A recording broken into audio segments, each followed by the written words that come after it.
வாசிங்க. பழைய ஏற்பாட்டு புஸ்தகத்துல 710வது பக்கம், சங்கீத புஸ்தகம் 68வது அதிகாரம் 16வது வசனம். சங்கீதம் 68:16. உயர்ந்த சிகரமுள்ள பர்வதங்களே, உயர்ந்த சிகரமுள்ள பர்வதங்களே, ஏன் துள்ளுகிறீர்கள்? ஏன் துள்ளுகிறீர்கள்? இந்த பர்வதத்தில் வாசமாயிருக்க, இந்த பர்வதத்தில் வாசமாயிருக்க தேவன் விரும்பினார். தேவன் விரும்பினார். ஆம், ஆம். கர்த்தர் இதிலே என்றென்றைக்கும் வாசமாயிருப்பார். கர்த்தர் இதிலே என்றென்றைக்கும் வாசமாயிருப்பார். அல்லேலூயா. முதல் வாரத்துல நாம பார்த்தது உயர்ந்த சிகரம் அப்படிங்கறத குறித்து நாம பார்த்தோம். அப்ப நோவா காலத்துல வெள்ளம் வந்து எல்லாம் உலகத்தையே சுத்தி தண்ணியால மூடி மறைச்சிருச்சு. அப்ப அரராத் மலை என்கிற அந்த உயர்ந்த சிகரத்துல அந்த பேழை தட்டி நிற்கிறது. அந்த உயர்ந்த சிகரம் கிறிஸ்துவாகிய கன்மலை, தட்டி நிற்கப்பட்ட அந்த பேழை சபை என்று சொல்லி நாம் பார்த்து தியானித்தோம். அல்லேலூயா. 2வது வாரம் பெந்தேகோஸ்தே நாள், பரிசுத்த ஆவியானவர் பூமியில ஊற்றப்பட்ட நாள், ஜூன் மாதம் 8ஆம் தேதி. அதுல ஏன் துள்ளுகிறீர்கள் அப்படிங்கிற காரியத்தை நாம் அன்னைக்கு பார்த்தோம். அடுத்து 3வது வாரத்துல இந்த பர்வதத்தில் வாசமா இருக்க தேவன் விரும்பினார். அதை பேதுருவை நாம் ஒரு எக்ஸாம்பிளா எடுத்துக்கொண்டு அதை நாம் பார்த்தோம். அடுத்து 4வது வாரம், கடந்த வாரத்துல ஆம் ஆம் அப்படின்ற அந்த 2 எழுத்து, அதை நாம பார்த்தோம். ஆம் என்றால் என்ன, அதை நாம் பார்த்தோம். அடுத்து கடைசியாக கர்த்தர் இதிலே என்றென்றைக்கும் வாசமா இருப்பார். அல்லேலூயா. கர்த்தர் இதிலே, நீங்க நான் பார்க்க போறது என்ன, இதிலே, திஸ், ஆமென், அல்லேலூயா. இதிலே வாசமா இருக்க என்றென்றைக்கும் வாசமா இருப்பார். அப்போ இந்த ஒரு விரலை காமிச்சு சொல்றது, நீங்க ஜவுளி கடைக்கெல்லாம் போனீங்கன்னா எல்லாம் எடுத்து போடுவான், அந்த சேலை இந்த சேலை, இது இல்லைங்க, அது இது இது இதுதான் அடிமை. விரலை நீட்டி காமிப்பீங்கல்ல, அவன் எடுத்து போடுவான், எல்லாம் எடுத்து போடுவான். உங்க மேல பார்க்கும்போது ஒரு நல்லா இருக்கும், கீழே எடுத்து பார்த்தா அது பிடிக்கல, இது இல்லை, இது வேண்டாம். அல்லேலூயா. அப்ப we are selecting one particular, என்னது, நமக்கு பிடிச்சதை எடுக்கிறோம். இதிலே மேல பாருங்க, இல்ல நான் வாசிக்கும் போது கொஞ்சம் அந்த வித்தியாசத்தை நான் பார்த்தேன். உயர்ந்த சிகரம் உள்ள பர்வதங்களே, பன்மையில சொல்லப்பட்டிருக்கு, பர்வதங்களே. அப்ப நிறைய பர்வதங்கள் இருக்கு, நிறைய சபைகள் இருக்கு, நிறைய டினாமினேஷன் இருக்கு, நிறைய உபதேசங்கள் இருக்கு, விதவிதமா இன்னைக்கு என்ன பண்றாங்க, சபைகள் இருக்கிறது. ஆனால் வேதம் சொல்லுகிறது உயர்ந்த சிகரம் உள்ள பர்வதங்களே. எல்லாரும் என்ன சொல்றாங்க, நாங்க தான் மணவாட்டி சபை, நாங்க தான் உண்மையான உபதேசத்தை கை கொள்கிறோம், நாங்க தான் சத்தியத்தை சத்தியமா பிரசங்கிக்கிறோம், நாங்க தான் சாட்சியா நடக்கிறோம், நாங்க தான் மாதிரியா இருக்கிறோம் அப்படின்னு சொல்லி எல்லாரும் தங்களை உயர்ந்த சிகரமாக தங்களை உயர்த்தி கொள்ளுகிறார்கள். அல்லேலூயா. எல்லாரும் என்ன பண்றாங்க, மேன்மை பாராட்டி கொள்ளுகிறார்கள். ஆனால் அதுல எது ஒண்ணு அப்படின்னு ஆண்டவர் செலக்ட் பண்ணுவார். வாங்க, அடுத்து 2வது வசனம் சொல்லுது, இந்த பர்வதத்தில், பர்வதங்களில் அப்படின்னு சொல்லப்படல, உயர்ந்த சிகரமுள்ள பர்வதங்களே, உங்களை உயர்ந்ததாக, உங்களை மேன்மையாக, உங்களை சாட்சியாக, உங்களை பரிசுத்தமாக நீங்கள் எண்ணிக்கொள்ளுகிற அநேக பர்வதங்கள், அநேக சபைகள் பூமியிலே உண்டு. ஆனால் இந்த பர்வதத்தில், அந்த 100ல 1, 10ல 1, ஏதோ ஒண்ணு ஆண்டவர் என்ன பண்ண போறார், செலக்ட் பண்ண போறார். அது ஒரு டினாமினேஷனாக நம்ம கருத முடியாது, ஒரு பர்டிகுலர் சபையாக கருத முடியாது. அல்லேலூயா. அதுல அங்க சொல்லப்பட்டு பாருங்க, இதிலே, இந்த பர்வதத்தில். அப்ப ஒரு தனிப்பட்ட ஒரு நபரை, எல்லா சபையில இருக்கிற ஆளும் ஒவ்வொருத்தரா செலக்ட் பண்ணலாம்.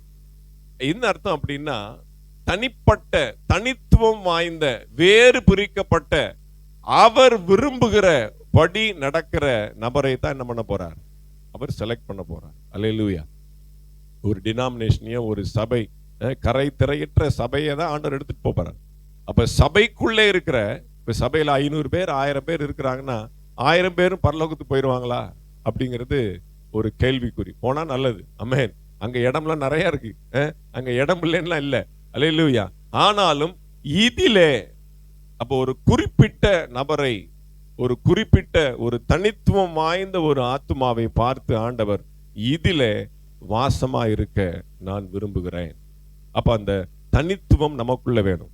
இன்னைக்கு முக்கியமான ஒரு பிரசங்கம், ஒரு சின்ன ஒரு பகுதியை தான் நம்ம பார்க்க போகிறோம். ஒரு தனித்துவம் வாய்ந்தவர்களாய், வேறு பிரிக்கப்பட்டவர்களாய், அல்லேலூயா, நம்மை அடையாளம் காணக்கூடிய அளவுக்கு நமக்குள்ளே அந்த ஆவியானவருடைய கிரியை இருக்கணும். வேதம் சொல்லுகிறது, மாம்சமான யாவர் மேலும் என்னுடைய ஆவியை ஊற்றுவேன். அப்ப பாரபட்சம் இல்லாம எல்லார் மேலும், மாம்சமான யாவர் மேலும் என்னுடைய ஆவியை ஊற்றுவேன் என்று சொன்னார். அந்த ஆவியை பெற்றுக்கொண்டு அந்த ஆவியின் கிரியைகளிலே யார் வளர்ந்திருக்கிறார்களோ, அந்த ஆவிக்குரிய அனுக்கிரகத்திலே யார் நிலைச்சு நிற்கிறாங்களோ, அதிலே அந்த நபரிலே அவங்கள தான் நான் பரிசுத்த அபிஷேகத்தை கூட எல்லாரும் கொடுக்கிறேன். ஆனா அந்த அபிஷேகத்தை பெற்றுக்கொண்டு அந்த ஆவியானவருடைய அனுக்கிரகத்தை பெற்றுக்கொண்டு யார் அதுல நிக்கிறாங்க, ஆவியானவர் நடத்துதில்லை யார் நடந்து போகிறாங்க, அவங்கள தான் என்ன பண்ணுவார், செலக்ட் பண்ணி எடுக்க போகிறார். இப்ப இன்னைக்கு முக்கியமான காரியங்கள் நாம் பார்த்து ஜெபித்து முடிக்க போகிறோம். வாசிங்க நியாயாதிபதிகள் புஸ்தகம் 6வது அதிகாரம் 26வது வசனம். நியாயாதிபதிகள் 6:26.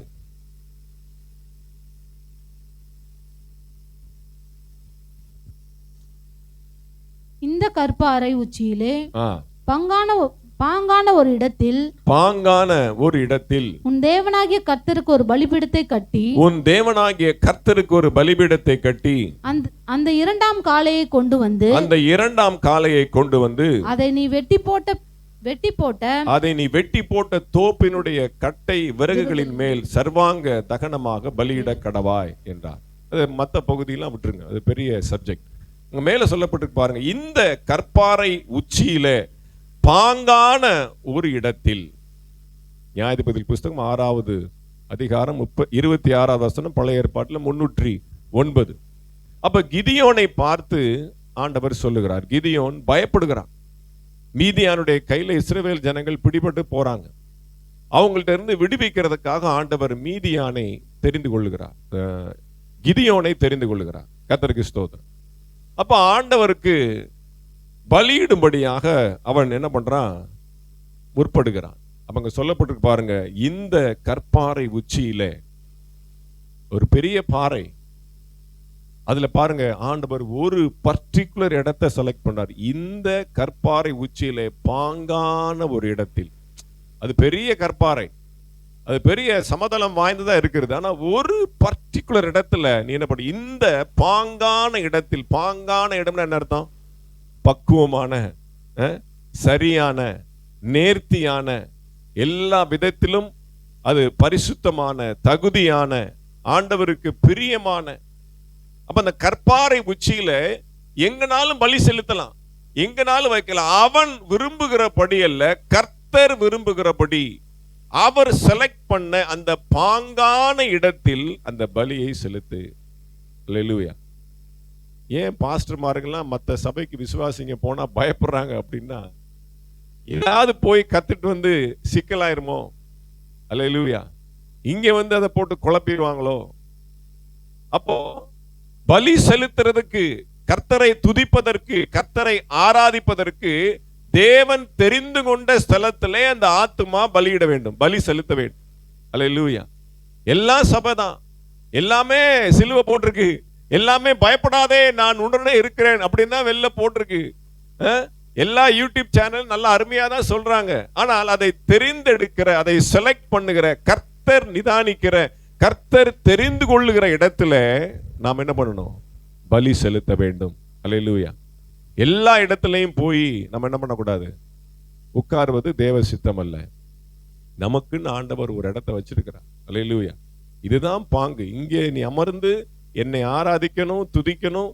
இங்கே நான் உனக்கு ஒரு திட்டத்தை வைத்திருக்கிறேன். அல்லேலூயா. இங்கே நான் உனக்கு ஒரு பெரிய ஒரு காரியத்தை வைத்து, கடந்த 3 மாதமாக, கிட்டத்தட்ட 2 மாத காலமாக எனக்கும் என்னுடைய மனைவிக்கும் பயங்கர ஒரு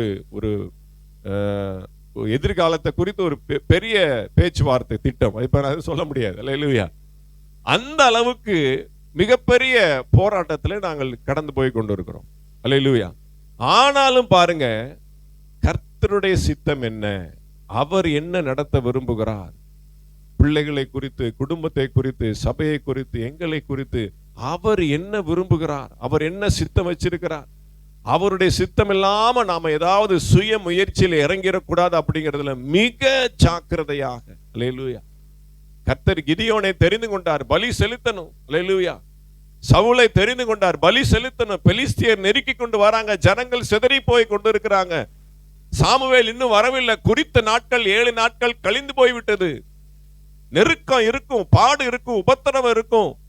ஆனால் அவசரப்பட்டு சாமுவேல் வர்றதுக்கு முன்பாக பலி செலுத்தின சவுலுடைய நிலை என்ன? ராஜ்ய பாரத்தினின்று அவன் தள்ளப்பட்டான். அல்லேலூயா. அப்ப நாம் நெருக்கத்தின் மத்தியில, பாடுகள் மத்தியில, உபத்திரவத்தின் மத்தியில அவசரப்பட்டு இதுதான் தேவ சித்தம் அப்படின்னு சொல்லி நாம் அவசரமாக நான் ஏதோ ஒரு இடத்துல அள்ளி தளித்த வண்ணமாக பலி செலுத்தி கர்த்தரை துதிக்கிறது அது தகாததாக அமைந்துவிடும். அல்லேலூயா. அப்ப எங்க, எந்த இடம், எந்த சபை, எந்த காரியம் என்பதை ஆண்டவர் நியமித்து வைத்திருக்கிறார். பாங்கான ஒரு இடத்துல, இந்த கற்பாறையின் உச்சியில நிறைய பகுதி இருக்கிறது. ஆனால் ஒரு பர்டிகுலர் இடத்தை விரல் நீட்டி காண்பித்து ஆண்டவர் சொல்ல, இந்த இடத்துல நீ பலி செலுத்து, நீ இந்த இடத்துல இருக்கணும், இந்த சபையில இருக்கணும், இங்கே ஆராதிக்கணும். அல்லேலூயா. எங்கோ பிறந்தோம், எங்கோ வளர்ந்தோம். நான் மதுரையில இருந்தேன், சென்னையில் எத்தனையோ இடத்துல இருந்தேன். ஆனால் பாருங்க, இந்த இடத்தை குறித்து ஆண்டவர் ஒரு பெரிய திட்டம் வைத்திருக்கிறார். அல்லேலூயா. அப்போ சபையார் எல்லாருக்கும் என்னன்னா அந்த ஒரு தனித்துவம், உங்க சபையை குறித்த ஒரு மேன்மை. அல்லேலூயா. நான் இருக்கிற சபையில நான் திருப்தியாக கர்த்தரை ஆராதிக்கிறேன், கர்த்தர் தான் என்னை இந்த இடத்துல நாட்டி இருக்கிறார் அப்படிங்கிற ஒரு நம்பிக்கை, விசுவாசம் உங்களுக்குள்ள வரும் பொழுது கர்த்தர் உங்களை எடுத்து பயன்படுத்துவார். நீங்கள் செலுத்துகிற பலியில, நீங்கள் கர்த்தரை துதிக்கிற துதியில அவர் மகிமைப்படுவார். அல்லேலூயா. அப்ப நீங்க நினைக்கிறது ஒரு பாங்கான இடம், கர்த்தர் தெரிந்து கொண்ட சபை, கர்த்தர் தெரிந்து கொண்ட ஒரு ஊழியக்காரன் மத்தியில நான் இருக்கிறேன் அப்படிங்கிற ஒரு நம்பிக்கை, விசுவாசம் உங்களுக்குள்ள வேண்டும். அல்லேலூயா. Praise the Lord. கர்த்தருக்கு ஸ்தோத்திரம். வாசிங்க ஆதியாமத்தின் புஸ்தகம் 28வது அதிகாரம் 11வது வசனம். ஆதியாமத்தின் புஸ்தகம் 28வது அதிகாரம் 11வது வசனம்.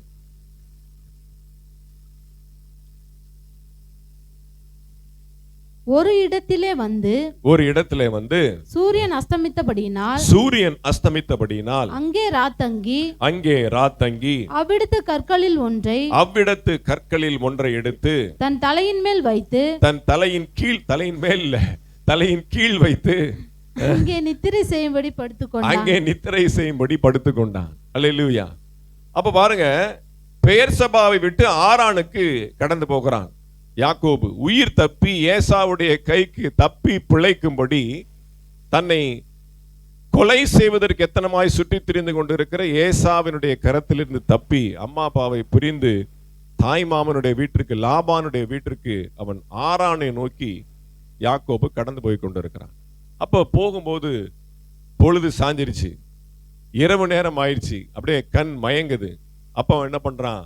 ஒரு இடத்தை தெரிந்து கொள்கிறான். ஒரு இடத்திலே வந்து, அல்லேலூயா, ஒரு குறிப்பிட்ட இடத்திலே வந்து சூரியன் அஸ்தமித்தபடியினால் அங்கே ராத்தங்கி அவ்விடத்து கற்களில் ஒன்றை எடுத்து, அங்க நிறைய கல்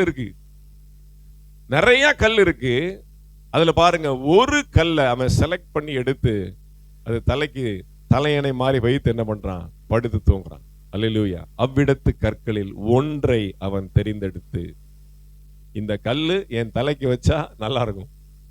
நம்மெல்லாம் கல்லை வச்சு படுப்போமா? 2 தலையணை வச்சு படுத்து அப்படி சும்மா சுகமா அடி படுவோம். அல்லேலூயா. எங்க அம்மா எல்லாம் பாத்தீங்கன்னா ஒரு பலகை வச்சிருப்பாங்க, அந்த பலகையில தான் படுப்பாங்க. இங்க ஒரு பாட்டி ஒருத்தவங்க இருக்காங்க, அவங்களும் இப்படிதான். இந்த மரப்பலகை இருக்கு, நம்ம உட்கார்ந்து சமைக்கிற பலகை, அந்த பலகையை தான் தலைக்கு வச்சு படுப்பாங்க. அல்லேலூயா. பாருங்க, ஒரு கல்லை எடுத்து வைத்து அந்த கல்லை என்ன பண்றான்? தலைக்கு வச்சு படுக்கிறான். அல்லேலூயா. ரொம்ப முக்கியமான ஒரு காரியம். அல்லேலூயா. ஏன்னா அங்க இரவு ஆயிடுச்சு, சூரியன் அஸ்தமிச்சிருச்சு, ராக்காலம் ஆயிடுச்சு. அல்லேலூயா. இப்ப எல்லாம் கடைசி காலம் ஆயிடுச்சு, அன்பு தணிந்து போய் இருக்கிற ஒரு காலத்திலே நாம் இருக்கிறோம். அல்லேலூயா. நான் என்ன சொல்ல வரேன் அப்படின்னா, இன்னைக்கு எல்லாமே பாருங்க அப்படியே ஃபில்டர் ஆகி, அதாவது மனுஷனுக்கு இருக்கக்கூடிய ஒரு சராசரி மனிதாபிமானம், ஒரு இயல்பான ஒரு குணம் கூட இன்னைக்கு இல்லை. நீங்க நிறைய பேர் பார்க்கலாம், கிறிஸ்தவங்களையும் பார்க்கலாம், எல்லாரையும் பார்க்கலாம். இப்ப நான் சொல்லுவேன், நீ அந்த மாதிரி எதிர்பார்க்காத. என் மனைவிட்டு சொல்ல, நம்மள மாதிரியே எல்லாரும் இருக்குன்னு எதிர்பார்க்காத, எதிர்பார்த்து ஏமாந்து போகாத. அல்லேலூயா. எதிர்பார்த்தாதான் நமக்கு என்ன ஆகும்? ஏமாற்றம் வரும். நம்ம இவ்வளவு சொல்றோம், இவ்வளவு பண்றோம், ஆனா அவங்க நடந்துக்கிறது பார்த்தா கொஞ்சம் கூட நம்மளால ஜீரணிக்க முடியாத அளவு இருக்க அன்பு தணிந்து போகக்கூடிய காலத்துல, கடைசி காலத்துல, நம்பிக்கை அற்று போகக்கூடிய காலத்துல, ஒரு சராசரி பந்த பாசம், ஒரு நெருக்கம் இல்லாத ஒரு காலத்துல நாம் காலத்துல வாழ்ந்து கொண்டிருக்கிறோம். அல்லேலூயா.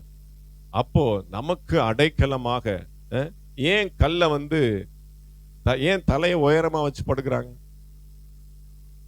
சொல்லுங்க பாப்போம். ஏன் தலையை கொஞ்சம் உயரமா வச்சு படுக்கிறாங்க? தரையில பூரா எறும்பு பூச்சி இதெல்லாம் போகும், அதுல இருந்து காதல ஏறிடக்கூடாது. அதனால என்ன, தலை ரொம்ப முக்கியமான பகுதி. தலை ரொம்ப விசேஷமான ஒரு பகுதி.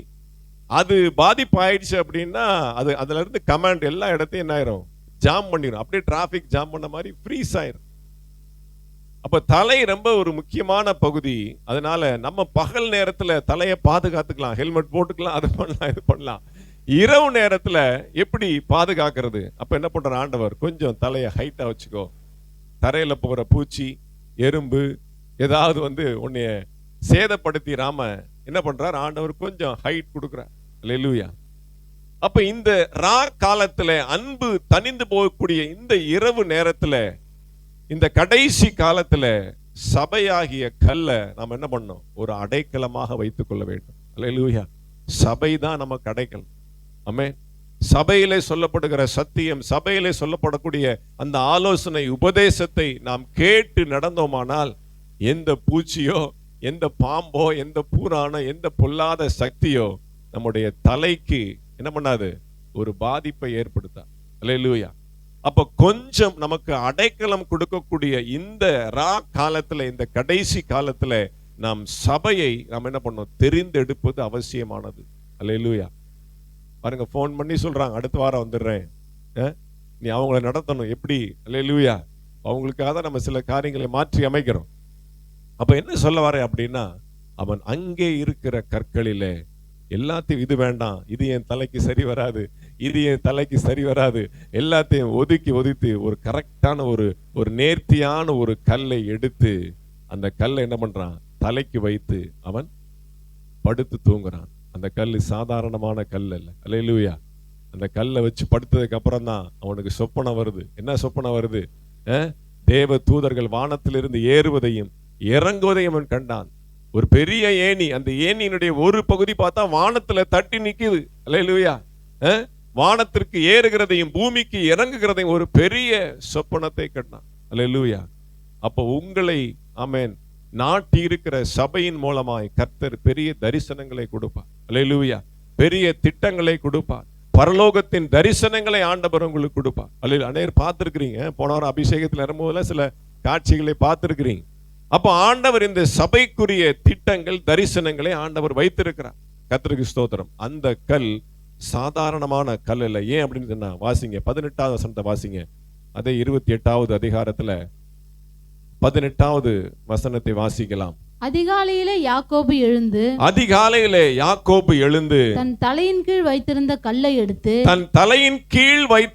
கல்லை எடுத்து அதை தூணாக நிறுத்தி அதன் மேல் எண்ணெயை வார்த்து அந்த ஸ்தலத்திற்கு பெத்தேல் என்று பெயரிட்டான். வாசிங்க. அதற்கு முன்னே அவ்வூருக்கு லூஸ் என்னும் பேர் இருந்தது. நல்லா கவனிங்க. எந்த கல்ல தலைக்கு வச்சு படுத்திருக்கிறானோ அதே கல்ல அதிகாலையில் எழுந்து படுத்திருந்த அந்த கல்லை தூக்கி நிறுத்தி வச்சு அதை தூணாக மாற்றி விடுகிறான். கல் இப்ப என்ன ஆயிடுச்சு? தூணாக மாறிவிட்டது. ஒரு அடையாளமாக, ஒரு சாட்சியாக, எல்லாரும் பார்க்க தகுந்த படுத்திருந்த கல் இப்ப என்ன ஆயிடுச்சு? நிமிர்த்தி வைக்கப்பட்டு அது ஒரு தூணாக அமைக்கப்பட்டு அந்த கல்லில் என்ன பண்றான்? எண்ணெயை ஊற்றி அபிஷேகம் பண்ணி என்ன பண்றான்? அதை நிறுத்துகிறான். அல்லேலூயா. இது காலம். விடிஞ்சா நம்ம எங்க போவோம்? பரலோகத்துக்கு தான் போவோம். அல்லேலூயா. அதிகாலையில் அவர் உயிரோடு கூட எழுந்தார். இரவிலே அவர் என்ன பண்ணாங்க? சிலுவையிலே அடித்து கொலை செய்தார்கள். ஆனால் அதிகாலையிலே அவர் உயிரோடு கூட எழுந்து அவர் மேலே போனார். கர்த்தருக்கு ஸ்தோத்திரம். அப்போ இந்த காலம் முடிந்து நமக்கு ஒரு அதிகாலை இருக்கு அப்படின்னா அது தேவனுடைய சன்னிதானம். அல்லேலூயா. அப்பாவுடைய வீடு, அல்லேலூயா.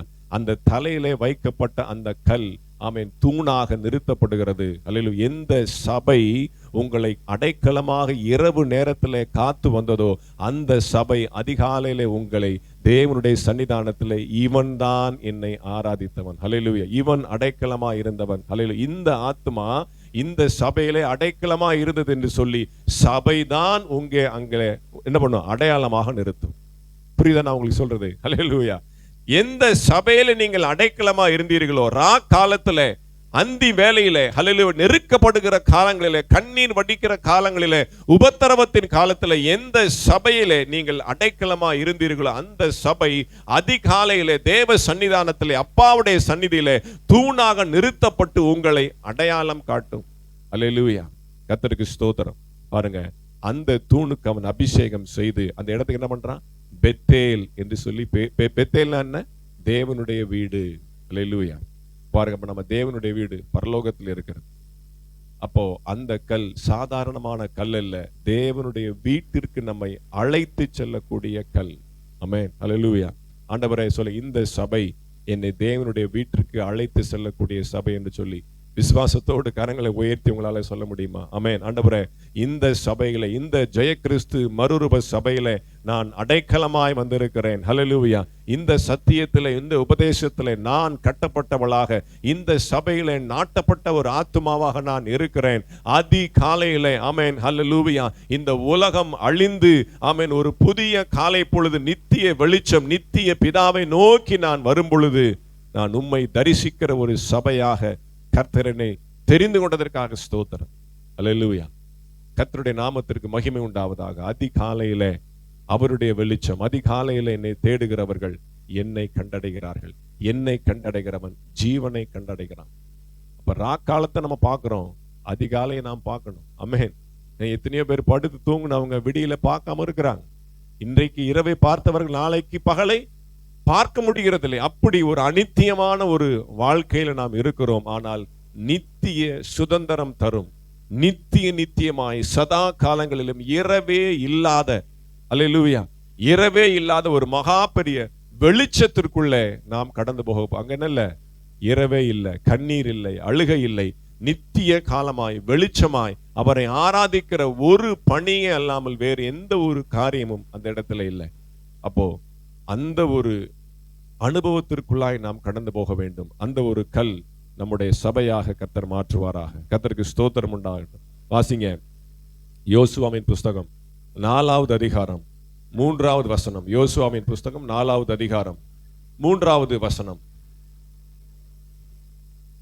இங்கே யோர்தானின் நடுவிலே ஆசாரியர்களின் கால்கள் நிலையாய் நின்ற இடத்திலே 12 கற்களை எடுத்து அவைகளை உங்களோடு கூட அக்கறைக்கு கொண்டு போய் நீங்கள் இன்று இரவில் தங்கும் ஸ்தானத்திலே அவைகளை வையுங்கள் என்று அவர்களுக்கு கட்டளையிடுங்கள் என்றார். Praise the Lord. ஹல்லேலூயா. யோர்தானை கடந்து போகிறாங்க. எரிகோவை அவங்க பிடிக்கணும் அப்படின்னா இஸ்ரவேல் ஜனங்கள் யோர்தானை கடந்து போகணும். எப்படி எகிப்தை விட்டு வெளியில வந்த உடனே அவங்க செங்கடலை கடந்து அந்த பக்கம் போனாங்களோ, அதே மாதிரி இப்ப எரிகோவை பிடிக்கணும் அப்படின்னா இவர்கள் யோர்தானை கடந்து போக வேண்டும். யோர்தான் பெருக்கெடுத்து போகிறது, வெள்ளம் கரை புரண்டு போய் கொண்டு இருக்கிறது. அப்ப எப்படி மோசே செங்கடலை 2ஆய் பிளந்தானோ அதே போல யோசுவாவை ஆண்டவர் பயன்படுத்தி யோர்தானை 2ஆக பிளக்கிறார். அல்லேலூயா. 2ஆக பிளந்து ஆசாரியர்கள் உடன்படிக்கை பெட்டியை சுமந்து கொண்டு அந்த யோர்தானின் மத்தியிலே நிற்கிறார்கள். இவங்க எல்லாம் என்ன பண்றாங்க, அணி அணியாய் அழகா நீட்டா பாருங்க, எந்த சேதம் இல்லாமல் அந்த யோர்தானை கடந்து போகிறார்கள். கடந்து வந்தாச்சு, இந்த பக்கம் வந்தாச்சு. இப்ப யார் இருக்கா? ஆசாரியர்கள் மட்டும் என்ன பண்றாங்க, நின்னுகிட்டே இருக்கிறாங்க. எத்தனை லட்சம் ஜனங்கள்? 5 லட்சம். அப்ப அந்த காலத்துல 5 லட்சம், அதுக்கப்புறம் எத்தனை பேர் கணக்கு தெரியல. லட்சோப லட்ச ஜனங்கள் அந்த யோர்தானை கடந்து போக சொல்லப்பட்டு பாருங்க. அழகான ஒரு வார்த்தை, நல்ல நீண்ட துணியோடு வாசிக்கணும். இங்கே யோர்தானின் நடுவிலே ஆசாரியர்களின் கால்கள் நிலையாய் நின்ற, பாருங்க, ஆசாரியர்களின் கால்கள் நிலையாய் நின்ற இடத்திலே. வேற எங்கேயும் போய் செலக்ட் பண்ணக்கூடாது, வேற எந்த கல்லையும் எடுத்துடக்கூடாது. அல்லேலூயா. யோர்தான்ல நிறைய கல் இருக்கு, யோர்தான் நதியில ஏகப்பட்ட கல் இருக்கு. நான் நடந்து வந்தேன், எனக்கு ஈஸியா இருக்குங்க. இந்த என் பக்கத்துல இருக்கிற ஒரு கல்லை நான் எடுத்துட்டு போறேன், வாய்ப்பில்லை. ஆசாரியர்கள் நிலையாய் நின்ற இடத்துல, அவர்கள் பாதம் பட்ட இடத்துல, அவர்கள் குதிங்கால் பட்ட இடத்துல, அல்லேலூயா, அவர்கள் நிலையாய் நின்ற இடத்துல, கர்த்தர் உங்களுடைய ஊழியக்காரன் சொல்லி கொடுத்த உபதேசத்துல நிலையாய் நின்ற ஜனங்களை மட்டும்தான் பெருக்கி எடுத்து அடையாளமாக வெளியில வைப்பார். அல்லேலூயா, அல்லேலூயா. உங்களுடைய ஊழியக்காரன், உங்களுடைய மேய்ப்பன், உங்களை பராமரிக்க, உங்களுடைய ஆத்துமாக்களுக்காக தெரிந்து கொள்ளப்பட்ட ஒரு ஊழியக்காரனாய், ஒரு மேய்ப்பனாய் ஆண்டவர் இங்கே நிறுத்தி இருக்கிறார். அல்லேலூயா.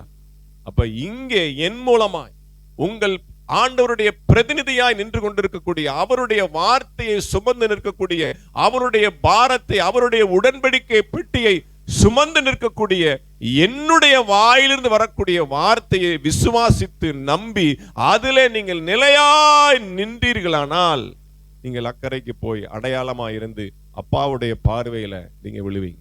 அல்லேலூயா. இல்லைங்க, நான் என் பக்கத்துல ஒரு சர்ச் இருக்கு, அவங்க சொல்றாங்க இங்க ஒரு வாரம், அங்க ஒரு வாரம், அங்க ஒரு வாரம், அங்க ஒரு மாசம், இங்க ஒரு மாசம். கிடையாது. அல்லேலூயா.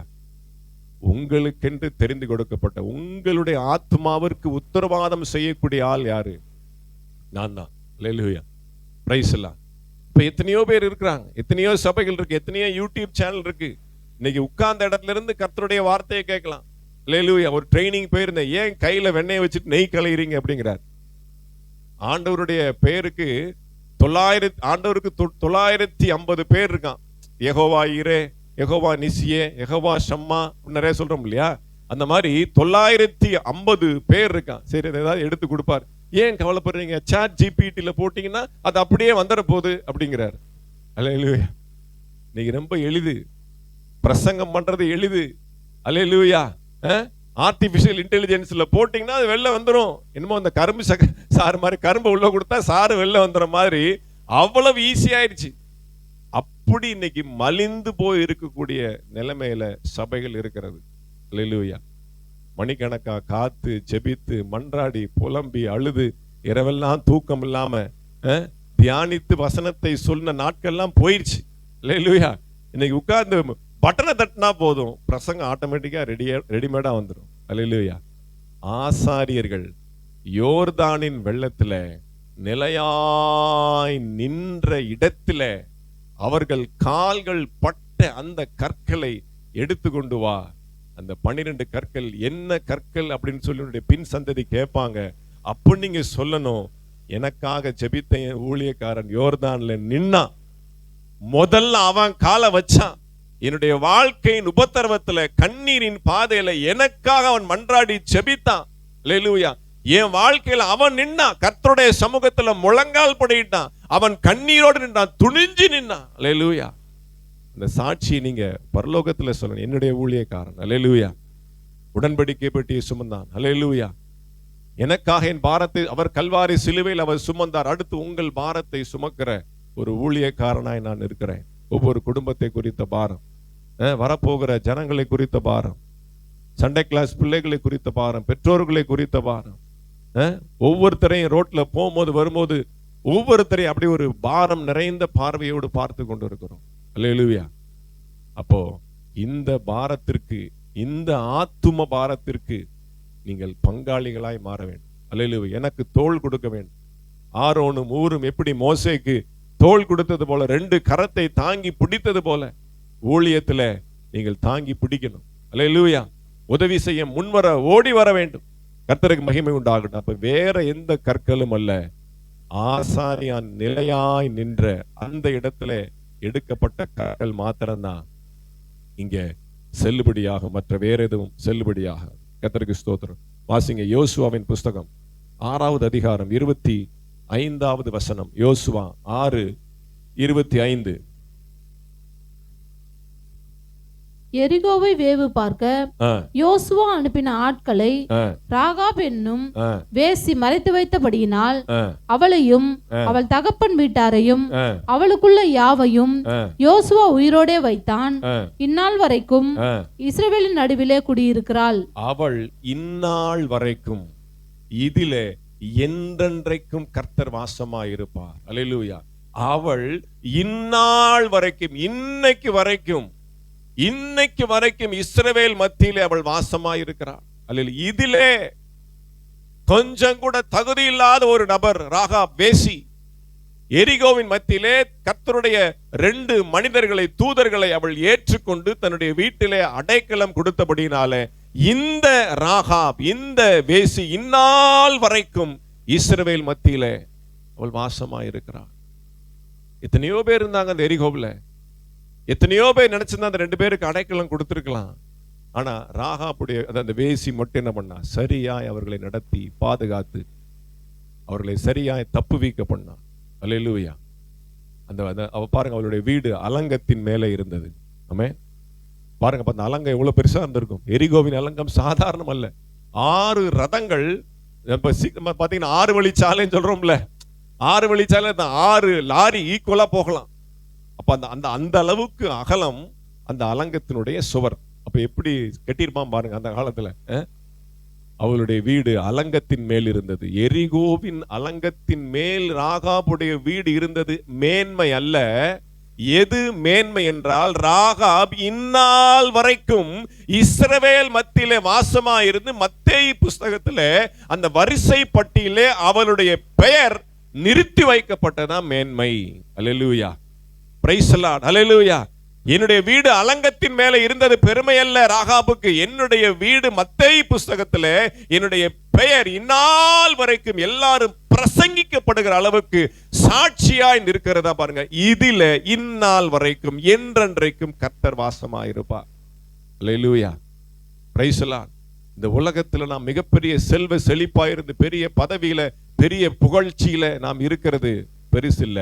கர்த்தருக்குள்ள நாம் எப்படி இருக்கிறோம், கர்த்தரால் தெரிந்தெடுக்கப்பட்ட ஜனமாய் இருந்த நாம் எப்படி இருக்கிறோம், அதான் ரொம்ப முக்கியம். உலகத்துல எல்லாருக்கும் நமக்கு இருக்க பெரிய காம்ப்ளெக்ஸ், தாழ்வு மனப்பா, அவங்க அப்படி இருக்கிறாங்க, அவங்க இப்படி இருக்கிறாங்க, அவங்க சீமானா இருக்கிறாங்க, அவங்க ரொம்ப செல்வ செழிப்பா இருக்காங்க, ரொம்ப புகழ்ச்சியா இருக்கிறாங்க, நானோ இப்படி இல்ல. நீ கர்த்தருக்குள் இருக்கிறாய் என்பதே மிகப்பெரிய மேன்மை. அவங்க எல்லாம் அலங்கத்துல இருக்கிறாங்க. அந்த அலங்கம் நாளைக்கு ஆர்ப்பரிக்கும் பொழுது அது இடிந்து போகக்கூடிய ஒரு அலங்கம். அந்த அலங்கத்தை நம்பி இருக்கிறாங்க, அந்த கோட்டை சுவரை நம்பி இருக்கிறாங்க. இந்த கோட்டை சுவரை தாண்டி எந்த ராஜாவும் எங்களை ஆக்கிரமிக்க முடியாது என்று சொல்லி தைரியமா இருக்கிறாங்க. அது பாருங்க, ஒரு கத்தி படாம, ஒரு பீரங்கி இல்லாம ஆர்ப்பரிப்பின் சத்தத்திலேயே அது தரைமட்டமாய் போன ஒரு அலங்கம். அப்படி ஒரு வீணான அலங்கத்தை நாம் நம்பி நாம் அல்ல, தேவனுடைய பர்வதத்தை நம்பி நாம் இருக்கிறோம். தேவனுடைய சபையை நம்பி நாம் இருக்கிறோம். அல்லேலூயா. கர்த்தருடைய சபையை நம்பி நாம் இருக்கிறோம். அப்ப இந்த சபையில நாம் நிலைத்திருந்தால் கர்த்தர் சொல்வார், இந்நாள் வரைக்கும் நித்தியமாய் சதா காலங்களிலும் என்னோடு கூட வாசம் பண்ண தகுதியுள்ள ஒரு ஆத்துமா என்று சொல்லி கர்த்தர் நம்மை விரல் நீட்டி அடையாளம் காட்டுவார். அப்படிப்பட்ட ஒரு நபராக நாம் காணப்பட வேண்டும். கர்த்தருக்கு ஸ்தோத்திரம். வாசிங்க 1 சாமுவேல் புஸ்தகம் 16வது அதிகாரம் 12வது வசனம். 1 சாமுவேல் 16:12.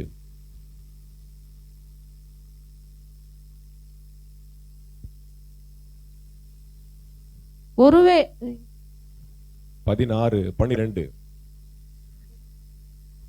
1 சாமுவேல் 16:12. ஆள் அனுப்பி அவனை அழைப்பித்தான்.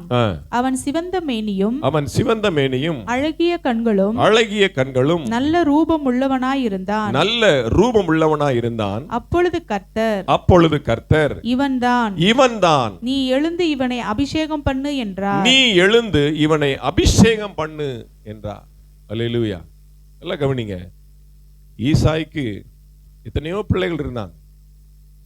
ஆனால் ஆண்டவர் அபிஷேகம் பண்ணுவதற்கு ஈசாயினுடைய குடும்பத்துல ஒருவனை தெரிந்து கொள்ளும்படியாக சாமுவேலை அனுப்புகிறார். அவன் பார்க்கறதெல்லாம் பாத்தீங்கன்னா ராணுவத்தில் இருக்கிறாங்க, மிலிட்டரியில் இருக்கிறாங்க, அன்னைமார்களாம் நல்ல உயர்ந்த ஆஜானுபாவான தோல், நிமிர்ந்த அப்படியே ஒரு நெஞ்சு, பயங்கர அப்படியே 6 பேக்கோட வச்சு பயங்கரமா நிக்கிறாங்க. ஆனா கர்த்தர் சொல்றார், இவங்கெல்லாம் இல்ல. அல்லேலூயா. கடைசியா வர ஆள் அனுப்பி, அவன் வீட்டிலே இல்ல, எங்கிட்டோ வனாந்தரத்துல ஆடு மேய்த்து கொண்டு இருக்கிறான். அந்த சாய்ஸ்லயே அவன் கிடையாது. அவன் விரும்பத்தகாதவன், அவன் ஒதுக்கப்பட்டவன், அவன்லாம் வாய்ப்பே இல்லை. ராஜ்யத்தை சுமக்கக்கூடிய அந்த அந்த தகுதி அவனுக்கு இல்லை என்று சொல்லி அவன் வனாந்தரத்துல அவன் இருக்கிறான். அல்லேலூயா. ஆண்டவர் பாருங்க, அவனை ஆள் அனுப்பி அழைக்க சொல்றான். அல்லேலூயா.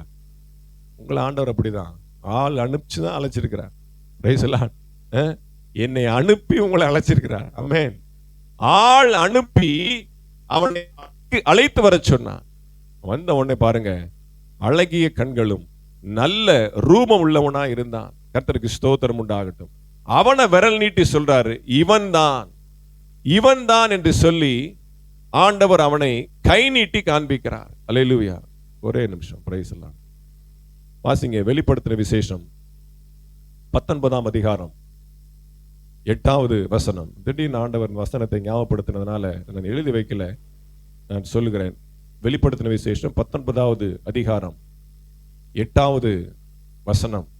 சுத்தமும் பிரகாசமுமான மெல்லிய வஸ்திரம் தரித்துக் கொள்ளும்படி அவளுக்கு அளிக்கப்பட்டது.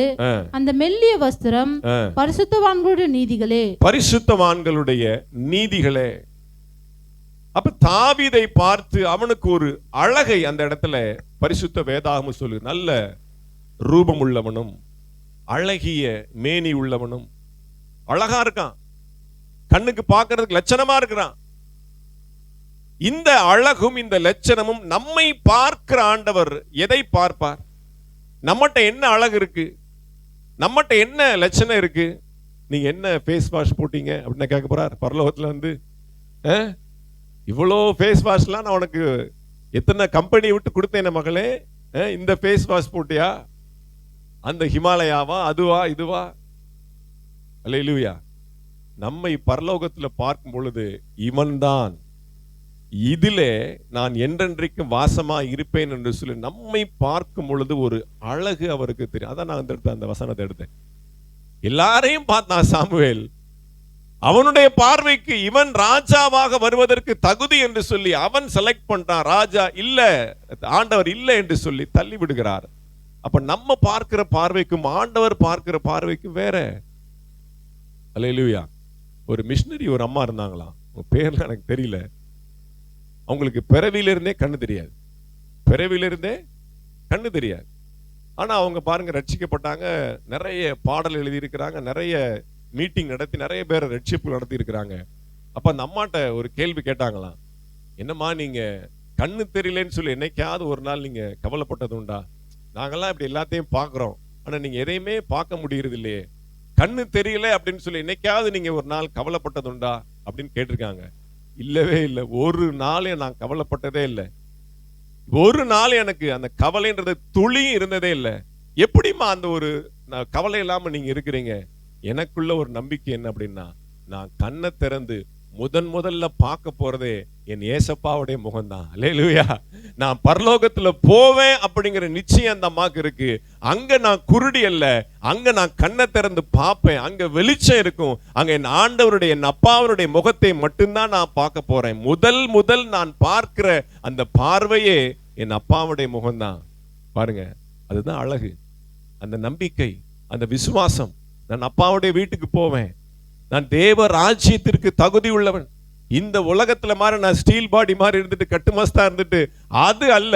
அங்க சொல்லப்பட்டிருக்கு பாருங்க, பரிசுத்தவான்களுடைய நீதிகளே. அல்லேலூயா. அங்க சொல்லப்பட்டிருக்கு, மேலே சொல்லப்பட்ட 7ஆம் வசனம் பாருங்க, நாம் சந்தோஷப்பட்டு களி கூர்ந்து அவருக்கு துதி செலுத்த கடவோம். ஆட்டுக்குட்டியானவருடைய கல்யாணம் வந்தது, அவருடைய மனைவி தன்னை ஆயத்தம் பண்ணினாள் என்று சொல்ல கேட்டேன். ஆயத்தமா இருக்கணும், எவரடியா இருக்கணும், பிரிப்பேர்டா இருக்கணும். மணவாட்டி சபையாய் நாம் இருக்கணும். அப்ப நாம் எதை உடுத்திக் கொள்ள வேண்டும்? சுத்தமும் பிரகாசமுமான மெல்லிய வஸ்திரம் தரித்து கொள்ளும்படி அவளுக்கு அளிக்கப்பட்டது. கல்யாண வஸ்திரம் எடுத்து கொடுக்கிறார். மணவாளனாகிய கிறிஸ்து இயேசு நமக்கு ஒரு கல்யாண வஸ்திரத்தை எடுத்து கொடுக்கிறார். அந்த வஸ்திரம் எப்படி இருக்கு பாருங்க, பிரகாசமும் மெல்லிய வஸ்திரமும் தரித்து கொள்ளும்படி அவளுக்கு அளிக்கப்பட்டது. அந்த மெல்லிய வஸ்திரம் பரிசுத்தவான்களுடைய நீதிகளே. நீதியின் வஸ்திரத்தை ஆண்டவர் நமக்கு தரிப்பித்திருக்கிறார். நீதியின் வஸ்திரத்தை தரிப்பித்தவர்களாய் நாம இருந்தா தான், அப்பதான் ஆண்டவர் நம்ம விரல் நீட்டி, தன்னுடைய அந்த ஆட்காட்டி விரலை நீட்டி, இதிலே நான் வாசமாயிருப்பேன், இதுதான் மணவாட்டி சபை, இதுதான் என்னுடைய மணவாளி, மணவாளியே, ரூபவதியே, என் புறாவே, என் உத்தமியே, நீ வா, நான் இதிலே வாசமாயிருப்பேன். மெல்லிய வஸ்திரங்கள். நீதியிலே நடக்கிறோமா? நீதியின் பாதையில் நடக்கிறோமா? சத்தியத்திலே, உபதேசத்திலே, கர்த்தருடைய வார்த்தையிலே, சபைக்கு சொல்லப்படுகிற எல்லா விதமான ஒழுங்குகளிலே நாம் கட்டுப்பட்டு நடக்கிறோமா? அதுதான் உங்களுக்கு அழகு. தாவீதை பார்த்த உடனே அவன் பாருங்க, ஆடு மேய்ஞ்சிட்டு கவுல் வடிக்கும், அந்த ஆட்டு மந்தையிலே கிடக்குறான், அந்த அவன் குளிக்கல, ஒண்ணும் பண்ணல, அப்படியே வனாந்தரத்துல இருந்து அப்படியே அழைச்சிட்டு வராங்க. ஆனா அவனை பாருங்க, பார்த்த உடனே அவன் அழகுள்ளவன், ரூபம் உள்ளவன், அவனுடைய கண்களை அப்படியே ஆண்டவர் புகழ்ந்து பேசுகிறார். அப்ப நம்மை பார்க்கும் பொழுது ஒரு மெல்லிய வஸ்திரம் தரித்த, நீதியிலே நடந்த, உத்தமத்தில் நடந்த, சன்மார்க்கத்தில் நடந்த ஒரு தேவ பிள்ளைகளாய் ஆண்டவர் நம்மை பார்க்கும் பொழுது, இதிலே நான் என்றென்றைக்கும் வாசமாயிருப்பேன் அப்படின்னு ஆண்டவர் சொல்வார். அடுத்து வாசிங்க, லூக்கா சுவிசேஷம் 5வது அதிகாரம் 2:3. லூக்கா 5:2-3.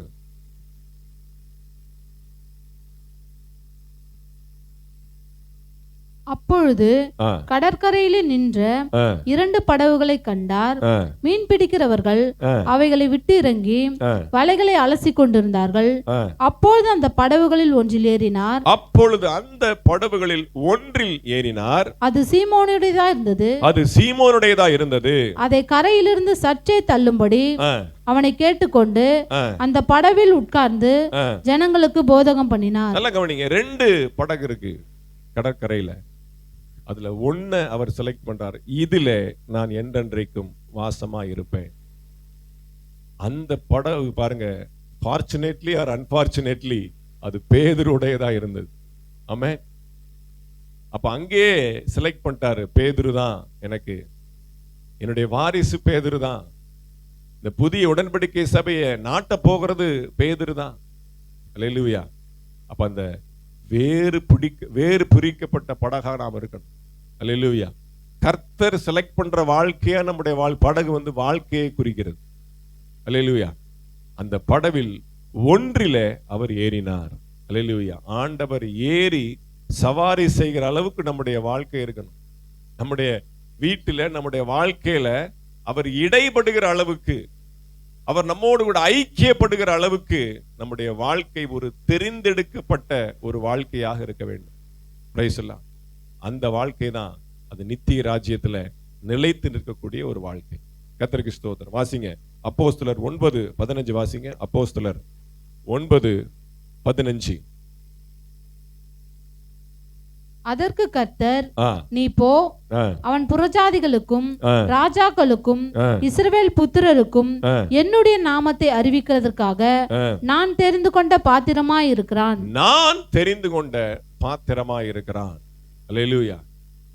ஸ்தேவானை கொல்லும்போது எத்தனையோ பேர் இருக்கிறாங்க, எவ்வளவோ பேர் ஆண்டவருக்கு விரோதமா செயல்பட்டு இருக்கிறாங்க. அல்லேலூயா. எத்தனையோ யூதர்கள் இருக்கிறாங்க. ஆனா பாருங்க, ஆண்டவர் தேர்ந்தெடுத்தது பவுலை மட்டும்தான். நான் தெரிந்து கொண்ட பாத்திரமாய் இருக்கிறான்.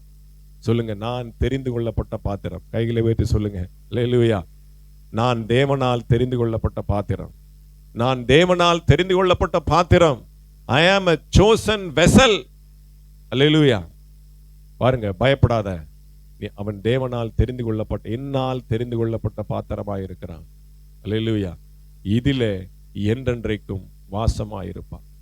அப்ப அவர் செலக்ட் பண்ணால் நம்ம, அல்லேலூயா, ரட்சிக்கப்பட்ட தேவ ஜனமே, உனக்கு ஒப்பானவன் யார்? எத்தனையோ பேர் இருக்கிறாங்க இந்த உலகத்துல, இந்த பட்டணத்துல எத்தனையோ பேர் இருக்கிறாங்க. ஆனால் ஆண்டவர் நம்மை தெரிந்தெடுத்து, நம்மை பிரித்தெடுத்து அவருடைய சபையில நாட்டி இருக்கிறார் அப்படின்னா நாம் பாக்கியசாலிகள். வாசிங்க அதே அப்போஸ்தலர் புஸ்தகத்துல 26:18.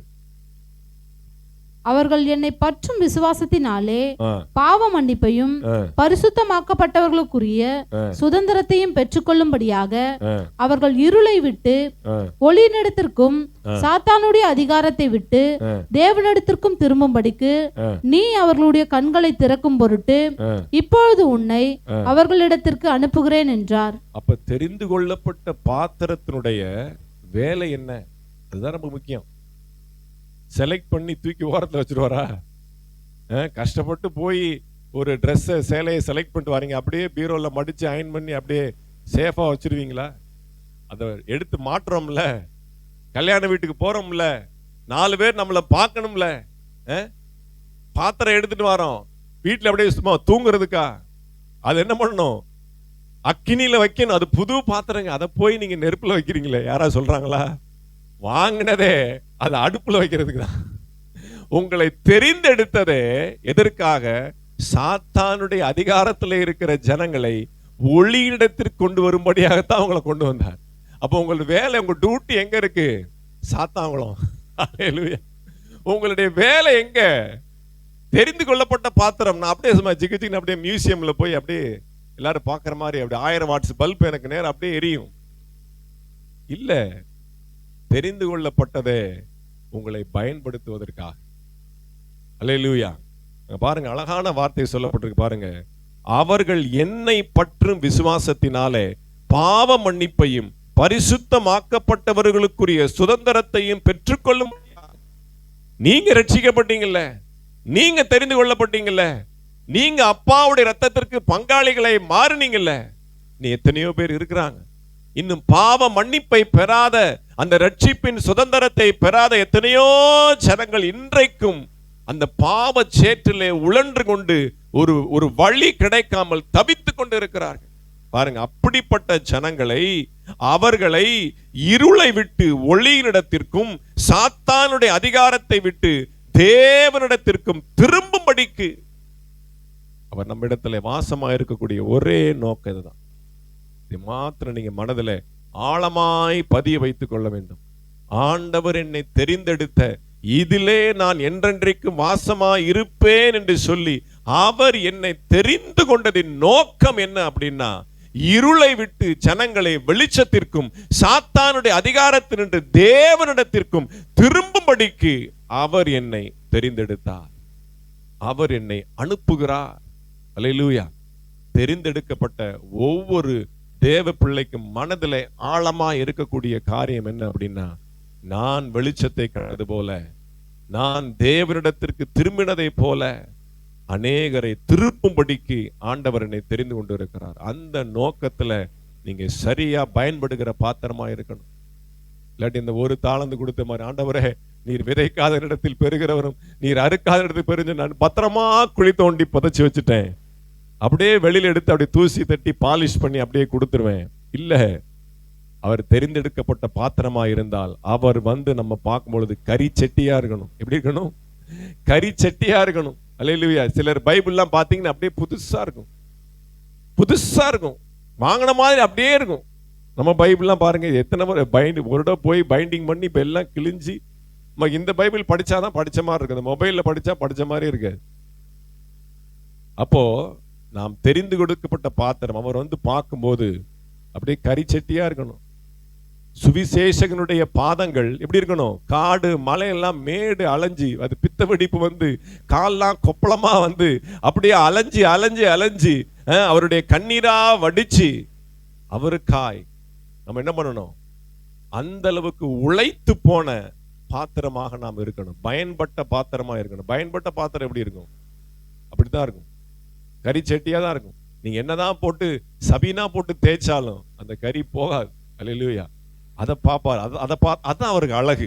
இந்த பயன்பட்ட பாத்திரம், எனக்காய் ஓடின அநேக மலைகளை நோக்கி ஓடின அநேகருடைய அந்த பாதங்களை பார்த்து, இந்த பாதங்கள் எவ்வளவு அழகானவைகள். ஏசாயால வாசிக்கிறோம். அதை பார்த்த ஆண்டவர் அழகுன்னு சொல்லி மெச்சிக்கொள்வார். அல்லேலூயா. அப்ப பயன்படுகிற பாத்திரமாய் நாம் மாற கர்த்தர் நமக்கு உதவி செய்வாராக. எல்லாரும் கண்களை மூடி நாம் ஜெபிக்கலாம். ஹல்லேலூயா. ஸ்தோத்திரம்.